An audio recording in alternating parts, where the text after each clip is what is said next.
Olá, caros alunos! Vamos trabalhar hoje a disciplina de Bioquímica Clínica. Eu sou a professora doutora Renata Mazia de Oliveira Lima e estarei trabalhando com vocês o tema de amostras biológicas e controle de qualidade em bioquímica clínica. Para abordarmos esse conteúdo, nós dividimos o material em 3 blocos. Um falando sobre a biossegurança e boas práticas no laboratório de análises clínicas. O segundo, trabalhando sobre amostras biológicas utilizadas no laboratório de análises clínicas. E o terceiro bloco, gestão de qualidade no laboratório de análises clínicas. O roteiro que nós vamos trabalhar dentro do conteúdo de biossegurança e boas práticas engloba o conceito de biossegurança, metas de biossegurança em saúde, o mapa de risco do laboratório de análises clínicas, o POP, que é o famoso manual de biossegurança e procedimentos operacionais padrões, e equipamentos de uso individual e de uso coletivo, o famoso EPI e EPC. Vamos dar início ao conceito de biossegurança. Nós trabalhamos o conceito de biossegurança segundo o disposto por Mastroeni, 2017. Biossegurança é o conjunto de normas que visa prevenir, reduzir ou eliminar os riscos inerentes às atividades de pesquisa, de produção, de ensino, de desenvolvimento tecnológico e de prestação de serviços de saúde, buscando a eficiência sem comprometer a saúde humana e, vejam bem, a saúde animal e do meio ambiente. Então, nós trabalhamos nós visamos trabalhar, então, dentro da redução de riscos, para prevenir, então, tanto os acidentes de trabalho, para a gente ter segurança no trabalho e para preservar o meio ambiente. Nós, no laboratório de análises clínicas, nós estamos expostos a 5 tipos de riscos ocupacionais. Primeiro, o risco químico, que ele é tarjado pela cor vermelha, que corresponde à manipulação dos produtos químicos que são prejudiciais à saúde humana, animal e ambiental também. Os riscos ergonômicos, que são expressos na cor amarela, que são relacionados ao estresse emocional, Hoje em dia, sobrecarga, a vida corrida de todo mundo, Então, fala-se muito hoje na síndrome de burnout e do estresse físico também, relacionado às doenças osteomoleculares e as lesões de esforço repetitivo. Então, tanto a postura com que você está trabalhando num laboratório, nós trabalhamos em cabine de segurança, a postura que nós trabalhamos muitas vezes sentados, e os movimentos repetitivos. No laboratório de bioquímica clínica, a gente faz bastante pipetagem. Então, nós temos que estar atentos, à segurança quanto aos aspectos ergonômicos. Existem também os riscos mecânicos, que são os acidentes, que vão estar expressos na cor azul. Estes são um pouquinho mais difícil estar acontecendo na rotina clínica, pois os equipamentos de proteção, eles evitam bastante os acidentes mecânicos. E aqui, dando um destaque, para os biológicos, que é a exposição aos agentes infecciosos. Então, nós, analistas clínicos, estamos expostos, aos agentes infecciosos ou materiais biológicos contaminados, com esses agentes infecciosos. E lá no laboratório vai estar exposto com a cor marrom. E eu fiz aqui um adendo para vocês sobre as normas de biossegurança dos riscos biológicos, para vocês estudarem e atualizarem um pouquinho sobre a NR32 de 2005 e as atualizações, que fala sobre as classes de risco dos micro-organismos. E também para vocês lerem a RDC 222 de 2018, que fala sobre o destino dos resíduos produzidos no laboratório clínico. Tudo isso engloba a biossegurança. Lá no laboratório, nós vamos ter exposto na parede, né, vai estar bem visível, o mapa de risco do laboratório. E o mapa de risco, ele vai ser a planta física do prédio em que o laboratório está instalado e conforme o grau de agente que tem exposto naquele ambiente, naquele cômodo, nós vamos ter representado por círculos, né?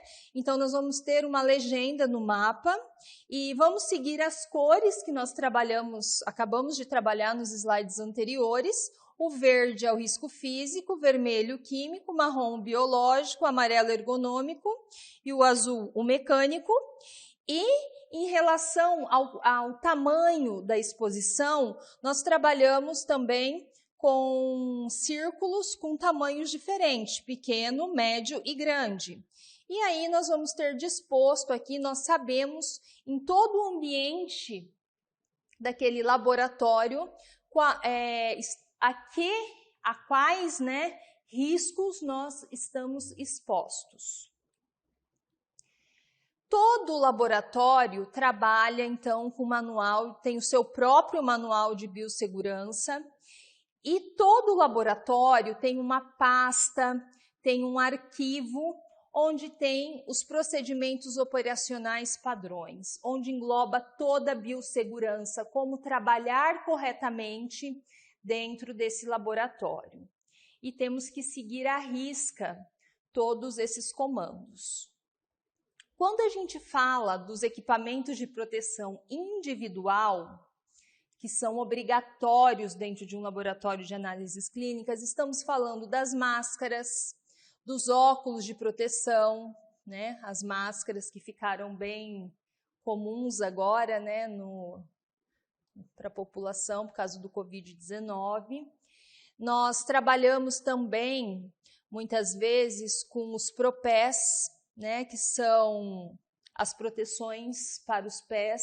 Alguns laboratórios, né, a gente evita circular a sujeira também de dentro do laboratório, levar para fora e tanto sujeira do ambiente externo trazer para dentro. E as luvas, que são indispensáveis. Quando nós falamos de equipamento de proteção coletiva, nós estamos trabalhando com as sinalizações de piso molhado, de proibido, passagem de pedestre, né? Às vezes você vai chegando no laboratório, lá então proibido a passagem. Nós temos o chuveiro para lavatório de óleos. Qualquer acidente, né, nós temos que vir aqui, abrir, puxar a cordinha, pôr os óleos aqui, abrir o chuveiro. Temos sinalizações, né, os extintores.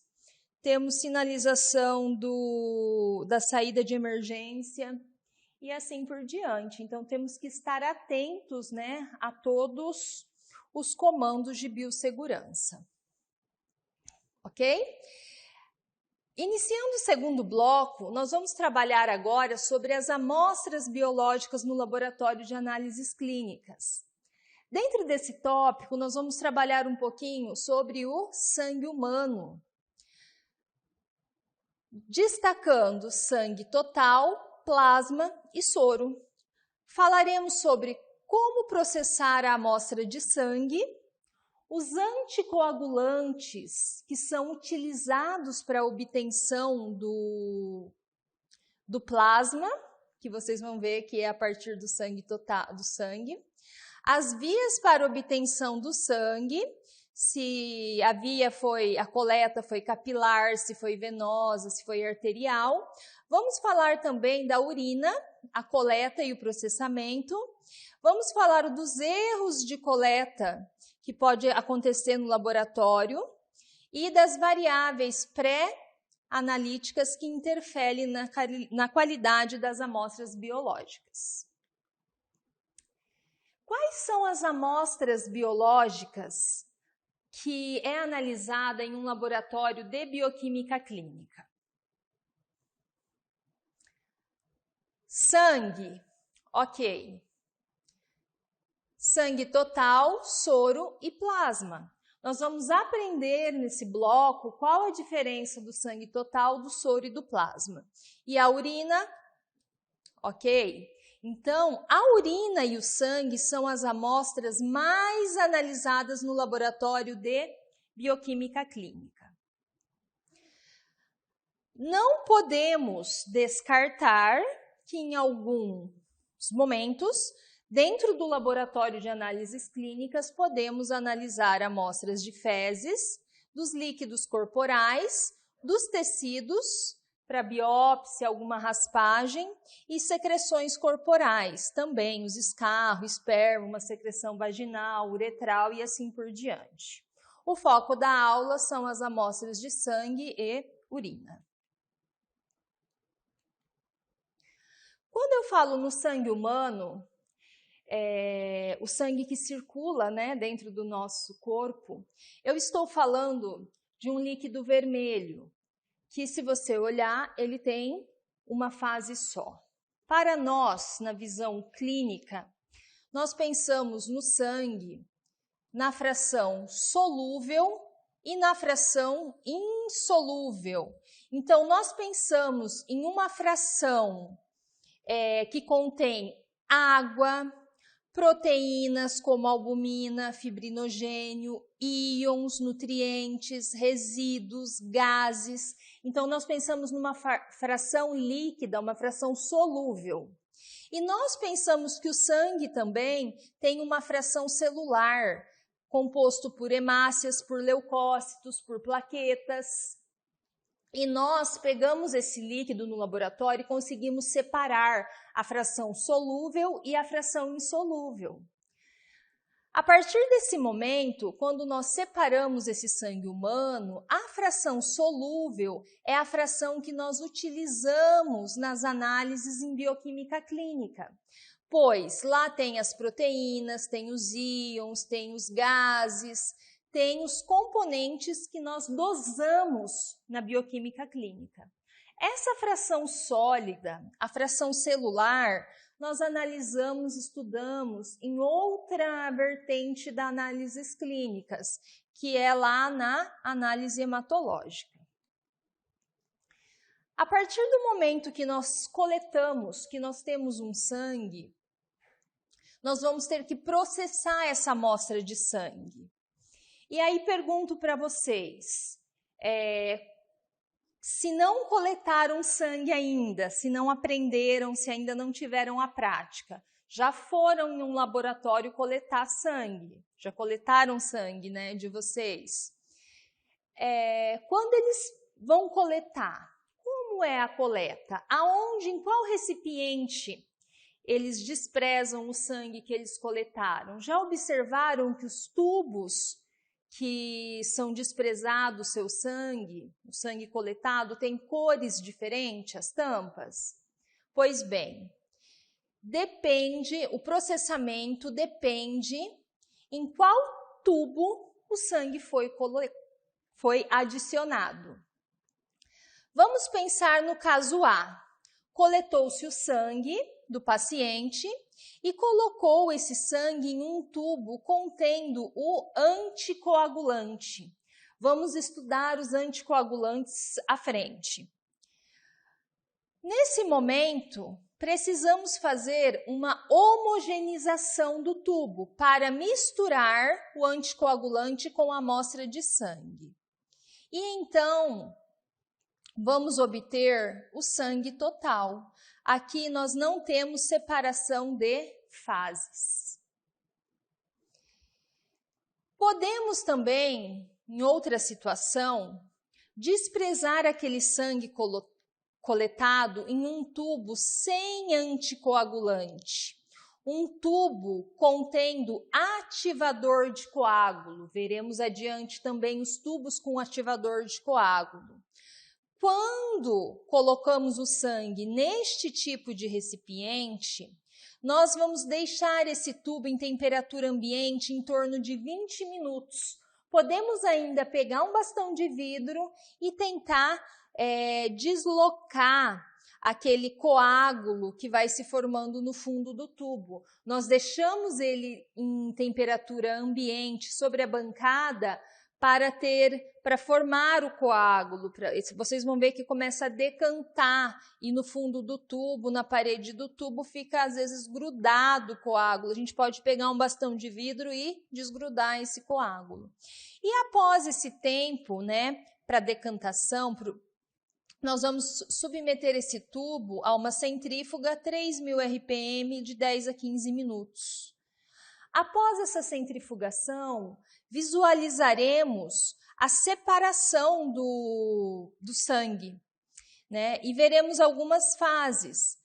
2 fases, podemos dizer, uma fase líquida e uma fase sólida, que é o coágulo. E aqui, essa parte líquida que nós temos é o soro. Essa parte aqui que interessa para nós analisarmos em bioquímica clínica. Muitas dosagens nós precisamos fazer no soro do paciente. Então, o processamento da amostra é diferente do soro para o sangue total. Atenção para os tubos, o que contém nos tubos e a forma de processamento. E muitas vezes nós vamos desprezar o sangue em tubos contendo anticoagulante, assim como no caso A. No entanto, vamos fazer a homogeneização, só que desta vez vamos colocar também em centrifugação a 3.000 RPM, de 10 a 15 minutos. E vamos obter separação de fases também. Neste caso, teremos uma fase sólida, contendo as células, e teremos a fase líquida. Nesse caso, onde houve separação e o tubo continha o anticoagulante, a fase líquida nós chamamos de plasma, muito utilizado também para algumas análises bioquímicas. Então, precisamos conhecer as análises para saber se vamos fazer a dosagem no soro ou no plasma do paciente. Portanto, vamos definir o que é sangue total. O sangue total ele é composto do plasma e das células. Não ocorre coagulação. Então, temos toda a parte líquida, todos os íons, todas as proteínas de coagulação. Não ocorreu coagulação, porque ele tem o anticoagulante adicionado no tubo. E não houve separação. Tanto a parte líquida quanto a parte sólida está presente. No soro, fiquemos atentos, porque nós deixamos ele coagular primeiro. Então, a definição do soro é a parte solúvel, que é a água, os componentes orgânicos, inorgânicos, lipídios, exceto os elementos da coagulação, como o fibrinogênio, o cálcio, que foi consumido nesse momento que ficou decantando ali sobre a bancada, que nós deixamos o processo de coagulação acontecer. E o plasma é a parte solúvel, a água, os componentes orgânicos, inorgânicos, lipídios, agora com os elementos de coagulação preservados. Por quê? Nós colocamos um anticoagulante. Então, nós não deixamos a cascata acontecer, nós não deixamos formar o coágulo. Então, os elementos da cascata de coagulação estão presentes na parte solúvel. Este aqui é o tubo de coleta de sangue pró-coagulação para a obtenção do soro. Tá? Ele contém um ativador de coagulação, ou hoje, atualmente, nós temos os tubos que contêm o gel separador. Esse aqui é um tubo onde toda a parede dele está impregnada com um ativador de coágulo. Então, no momento que você adiciona o sangue aqui, logo já é ativado por essa substância a ativação da coagulação do sangue, das proteínas de coagulação que estão presentes naquele sangue. E aí a gente já começa a formar o coágulo. Aqui tem uma fração insolúvel e aqui tem uma fração soro. Na verdade, a gente obtém uma quantidade grande de soro. Aqui desse tubo já foi coletado para fazer a análise, a fração solúvel aqui, o soro.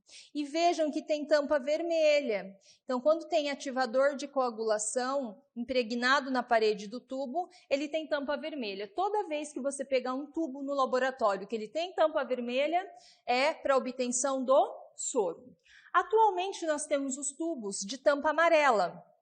Esses tubos mais modernos, bem acessíveis hoje, eles têm como vantagem que eles têm um gel separador. Ele tem também todo o ativador de coágulo impregnado na parede do tubo. E quando você centrifuga, tem um gel de separação que é formado, separando a parte sólida, a fração líquida, da fração sólida. Então, não tem perigo de hemácia dos componentes migrar da fase sólida para a fase líquida. Aqui nós temos os tubos de coleta de sangue anticoagulação para obtenção do plasma. Então, são aquelas substâncias que são impregnadas no tubo para inibir que a cascata de coagulação aconteça. E nós temos diferentes anticoagulantes. Por quê? Porque dependendo do mecanismo, né, como age o anticoagulante, pode interferir em alguns exames. Então, dependendo do exame, nós precisamos utilizar o anticoagulante adequado. Nós temos o anticoagulante que se chama ácido etileno diamino tetracético, que é o famoso EDTA. O tubo de EDTA, então, ele tem a tampa roxa. Tá? O que o EDTA faz naquela amostra? Ele remove o cálcio do sangue por complexação, ele faz complexação com o cálcio. E o cálcio é fundamental para a cascata de coagulação, para o fibrinogênio, que é aquela fração insolúvel, se tornar que é solúvel se tornar insolúvel. Então, não tendo cálcio, nós não vamos deixar a fração a cascata acontecer, nós não vamos deixar o processo de coagulação acontecer. Então, nós tiramos um íon necessário para a cascata de coagulação. Muito utilizados nas dosagens hematológicas, né? Mais utilizado na hematologia, que ele mantém bem, ele conserva as características das células. E algumas dosagens em bioquímica que necessita da dosagem dos íons cálcio. Então, se você tiver lá no pedido dosagem do cálcio, nós não vamos poder dosar numa amostra vinda de uma coleta de plasma contendo EDTA, pois todo o cálcio que você quer dosar, ele foi quelado pelo EDTA. Nós temos também a heparina, tá? Outro anticoagulante. Observem aqui o tubinho, tampa verde.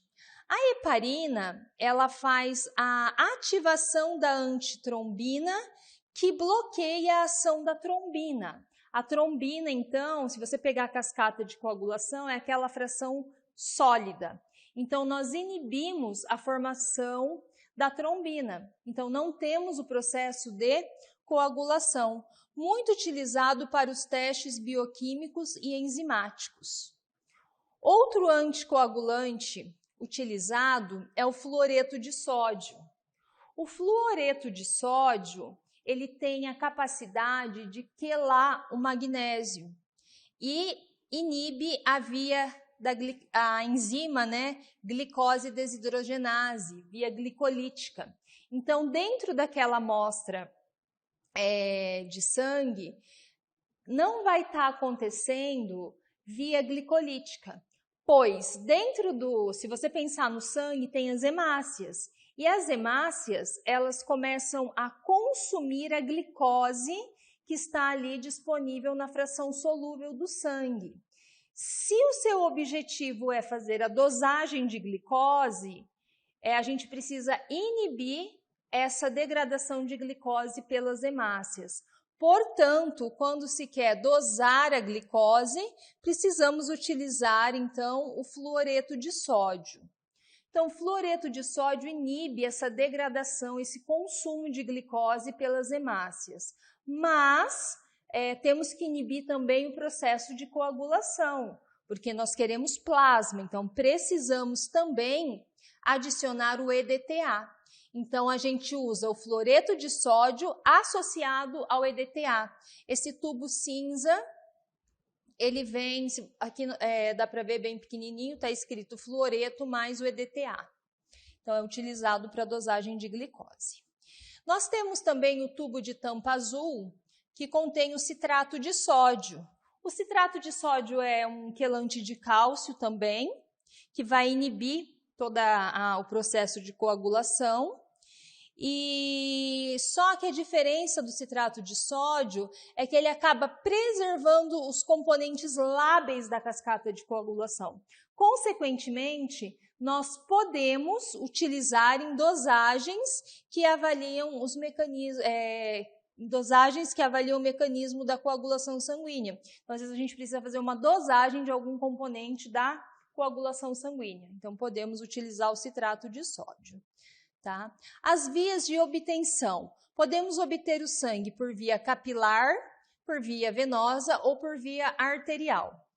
O sangue capilar, nós fazemos punção transcutânea. Por exemplo, o teste do pezinho, né? Podemos fazer uma punção muito utilizado, né, na superfície plantar lateral do calcanhar, em crianças menores de 1 ano, quando ela nasce, para fazer o famoso teste do pezinho. Nós podemos também fazer na superfície palmar, tanto da criança quanto do adulto, né? A gente geralmente faz nos dedos, né, na falange distal dos dedos médios, ou anular em criança, para fazer aquele teste, principalmente a dosagem de glicose. Então, a gente faz a ordenha e faz o pique, né? E a gente vai tirar a gotinha de sangue para fazer a análise.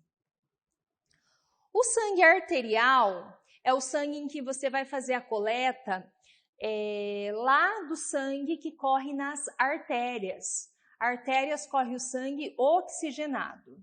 Esse tipo de coleta, ela é exigida quando se quer fazer um exame que se chama gasometria. Tá? A maioria dos exames, nós coletamos o sangue das veias, são mais superficiais, e é o sangue desoxioxigenado, o sangue que está sem oxigênio. Então, a gente vê diferença na cor. Aqui eu coloquei uma figura mostrando um sangue arterial, que é oxigenado, ele é um vermelho vivo. E aqui nós temos um sangue venoso, né, que ele tem um tom mais escuro. A gasometria, na maioria das vezes, é uma coleta que se faz, um exame que se é pedido no leito hospitalar, tá? Então, você vai fazer a coleta no leito hospitalar. O paciente, geralmente, que precisa fazer a gasometria, está internado, está no hospital, ou um paciente que está mal e vai ter que fazer a coleta no laboratório, também pode acontecer. Tá? O sangue venoso, que é a coleta de rotina, que mais se faz no laboratório de análises clínicas, ele é realizado na veia cubital, na fossa anticubital, na veia mediana cubital, na fossa anticubital ou no dorso da mão.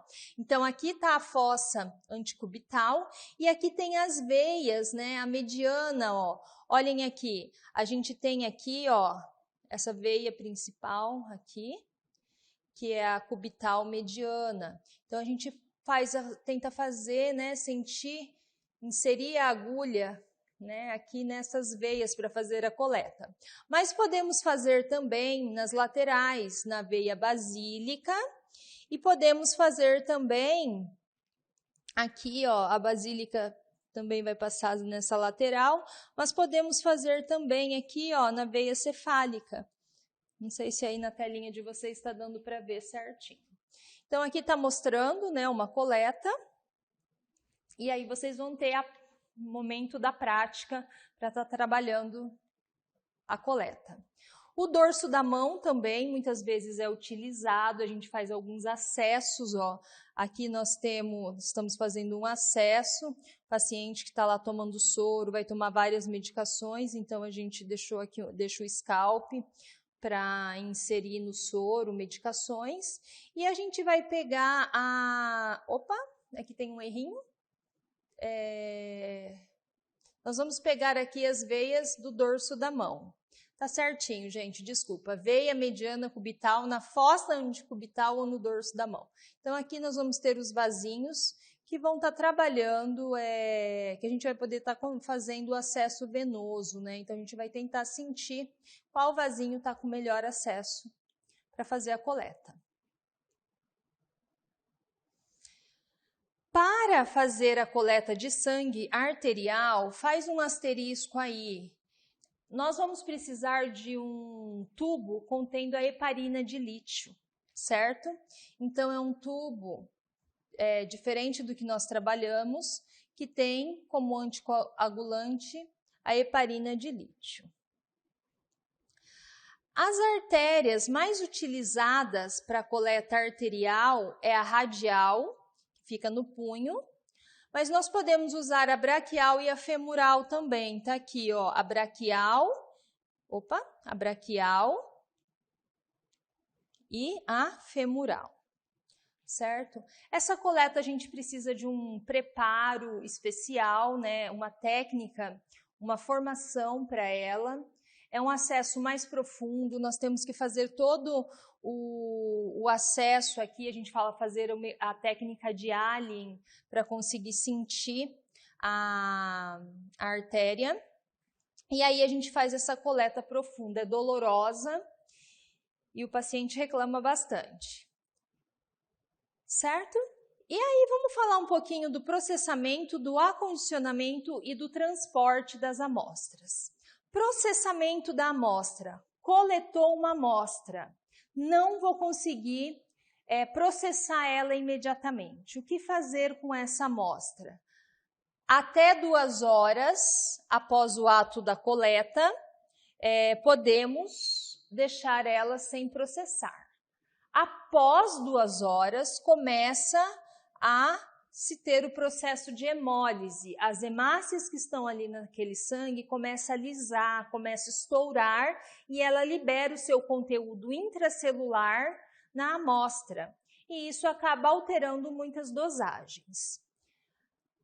O acondicionamento dessa amostra para o soro ou para o plasma sempre vai ser em tubo fechado, geladeira de 4 a 8 graus. Podemos fazer o acondicionamento a menos 20 graus se a amostra tiver constituintes lábeis, aqueles sensíveis à temperatura. Então, precisamos colocar em temperaturas, né, em freezer. E também temos que se atentar para amostras que têm aqueles constituintes que são degradados pela luz. Então, os fotossensíveis. Então, ou você vai acondicionar aquele tubo, colocar ele envolto com papel alumínio, ou você vai fazer a coleta num tubo âmbar, se tiver no laboratório. Senão, a luz vai degradar o constituinte lábil que você quer dosar. O transporte da amostra, caixa térmica refrigerada, o tubo bem vedado, na posição vertical, temos suportes que vão deixar o tubinho na vertical. E nessa caixa térmica tem que ter gelo. E no mínimo 1/3 do volume da embalagem tem que conter gelo. E sempre ter o termômetro para fazer o controle da temperatura. A segunda amostra mais utilizada no laboratório de análises clínicas é a urina. A urina, vocês vão ter uma disciplina para analisar a urina que se chama urinálise. Mas tem algumas dosagens bioquímicas que nós fazemos na urina. Portanto, quando a gente vai trabalhar com a urina, a gente sempre trabalha com a primeira urina da manhã. Então, a gente pede para o paciente fazer a coleta nesses frascos, né, limpos, estéreis, dependendo para o objetivo da análise. E o paciente vai fazer, de preferência, no laboratório. Ele vai ter toda a recomendação de como fazer essa coleta e vai colocar nesses potinhos, vai coletar um volume em torno de 10 ml. Se o paciente for fazer a coleta domicílio, muitas vezes ele pega o potinho no laboratório e vai fazer em casa, é responsabilidade do laboratório a correta orientação, que a gente fala que é um preparo pré-análise. Algumas vezes nós trabalhamos com a urina 24 horas. O que é essa urina 24 horas? O paciente vai acordar, marcar o horário, urinar, e a partir daquele horário, todas as urinas do dia, num período de 24 horas, serão coletadas nesses frascos aqui. Esse frasco ele tem em torno de 3 litros. O paciente vai urinar no máximo de 2 a 3 litros, 2 litros e meio. E todo esse frasco aqui vai ser levado para o laboratório. Isso aqui é utilizado quando a gente faz análise de função renal. E o paciente tem que deixar essa amostra em geladeira. Então, ele vai urinar, vai lá, leva o frasco para o banheiro, terminou, veda bem, geladeira. Durante essas 24 horas tem que ser conservado em geladeira. E o paciente pediátrico, o bebezinho, é difícil fazer a coleta, né? Então, eles usam fralda, a gente não sabe o horário. Então, tem esses coletores específicos. A gente não sabe o horário que o bebezinho vai urinar, aí você vai ver, já está na fralda a urina. Não tem como tirar da fralda a urina, como nas fezes, né? Vocês vão ver que lá no laboratório de parasitas, às vezes a gente leva a fralda do bebê para o laboratório. Então, a gente tem esses coletores específicos, que a gente, aqui tem ele é autoadesivo, e a gente vai colocar no canalzinho da saída de urina, tanto do menino quanto da menina. E aí a urina vai cair dentro desse saquinho, certo? O melhor método de conservação da urina, sem dúvida, é a refrigeração. E muitas vezes, melhor que a refrigeração é a combinação da refrigeração com os conservantes químicos que vêm nos frascos. Existem vários conservantes químicos. Aqui tem alguns nomes, o tolueno, formalina, timol, alguns ácidos, clorexidina e outros, para diminuir contaminação bacteriana, decomposição química de componentes da urina que a gente vai analisar, substâncias que ajudam na solubilização dos constituintes da urina, diminuir a oxidação de alguns compostos instáveis que estão ali na urina. E a gente tem que prestar também atenção que alguns conservantes podem interferir em alguns métodos analíticos. Então, a gente tem que prestar bastante atenção quando vier o pedido do exame, tá? Qual é a solicitação do cuidado, né, do frasco da coleta. E aí, em prática, vocês vão trabalhar, vão ter um momento prático para estar trabalhando todas as técnicas de coleta de sangue, de urina, os erros inerentes à técnica de coleta, as recomendações corretas que a gente dá para o paciente. E agora chegamos na terceira etapa, no terceiro bloco da nossa aula, que é a gestão de qualidade no laboratório de análises clínicas. Vamos trabalhar as fases da análise clínica. Então, qual é a fase de toda a análise no laboratório? Existe a fase pré-analítica, a fase analítica e a pós-analítica. Vamos ver que a pré-analítica É tudo que antecede a análise praticamente dita. Por exemplo, orientação do paciente, coleta da amostra, escolha correta do frasco, coleta correta, tudo isso envolve a fase pré-analítica. A analítica é a análise propriamente dita técnica, quando o analista clínico está lá executando a sua técnica. E a pós-analítica é tudo o que acontece depois que ele já executou, já saiu o resultado, já fez a dosagem. Aí, a transposição do resultado para os laudos, né? Os erros de digitações vão estar incluídos, tudo na fase pós-analítica. Vamos ver alguns princípios básicos de controle de qualidade e vamos falar um pouquinho do gráfico de controle de qualidade, controle externo e a acreditação. Então, como eu já acabei antecipando para vocês, né, a fase pré-analítica é o quê? É o momento da coleta, é o momento da orientação do paciente, aos cuidados, se precisa jejum, como que é a higienização, é o transporte dessa amostra. A fase analítica é o momento que o bioquímico está lá no laboratório analisando a amostra, e a pós-analítica é a transposição do resultado desse exame, parte burocrática mesmo de digitação. Os princípios básicos. Nós falamos em precisão de um método bioquímico, que é a capacidade que o método tem de reproduzir os resultados de uma mesma amostra. Então, o método, ele precisa ser reprodutível, ter reprodutibilidade.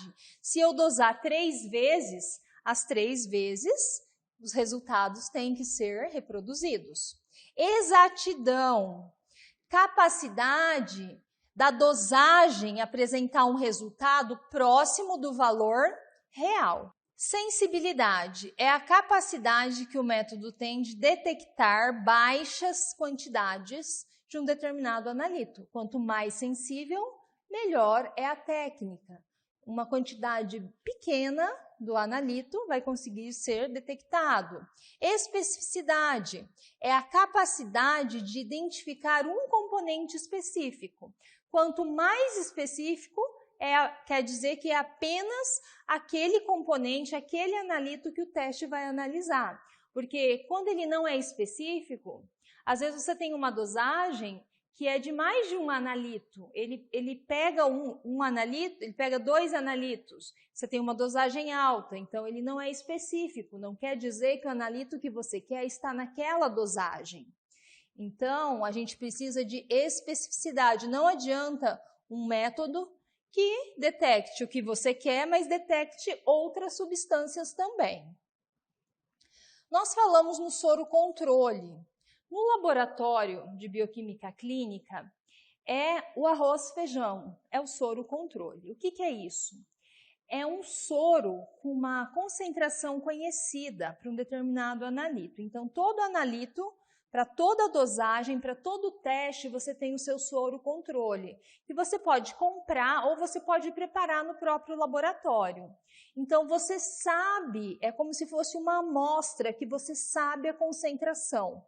Por exemplo, dosagem de glicose, eu sei a concentração de glicose que tem naquela amostra. E eu vou rodar ela junto com as minhas amostras. Então, eu utilizo ela como um parâmetro, como um controle interno do meu exame. E existe também a solução padrão, que também é uma solução de concentração conhecida, né? Só que essa solução, ela vai ser utilizada para calibrar o equipamento. Você sabe que ali tem tantos miligramas por decilitro de glicose, mas serve para equilibrar o equipamento. E não para correr como se fosse uma amostra, como é o soro controle. Eu brinco com os alunos que o soro controle é a amostra 1. É como se fosse o nosso paciente 1. Tá? Então, a gente precisa que o soro controle esteja dentro dos parâmetros para a gente poder aprovar a nossa rodada de exames. Para isso, a gente pega sempre o resultado do soro controle e joga nesse gráfico de controle de qualidade, ou cartão controle. Então, a gente faz um gráfico e joga o resultado do soro controle. E aí, se esse soro controle estiver dentro, o resultado estiver dentro das regras que vocês vão ler, interpretar lá no material, as regras de Liebig ou de Westergaard, vocês vão poder aprovar ou rejeitar a rodada, a amostra de vocês.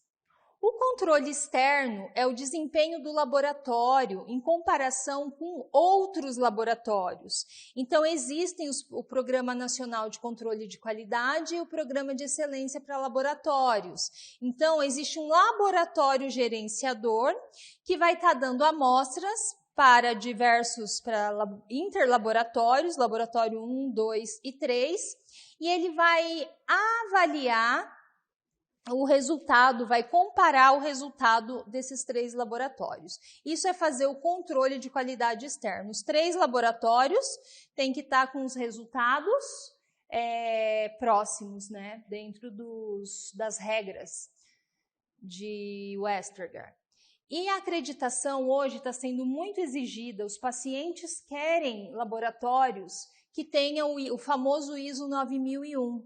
É um processo voluntário, não é obrigatório, é outorgado pelas entidades científicas que precisa comprovar a qualidade do laboratório. Ele comprova a qualidade, fazendo uma auditoria, né? E aí você tendo essa auditoria, essa comunidade científica vai dar um certificado de 6 meses para o laboratório. Então, a cada 6 meses, a gente precisa estar atualizando a acreditação do laboratório.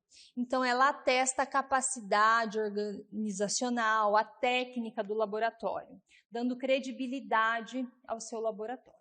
Essas são as referências utilizadas para essa aula e espero que vocês tenham compreendido os 3 blocos e desejo um bom estudo para vocês.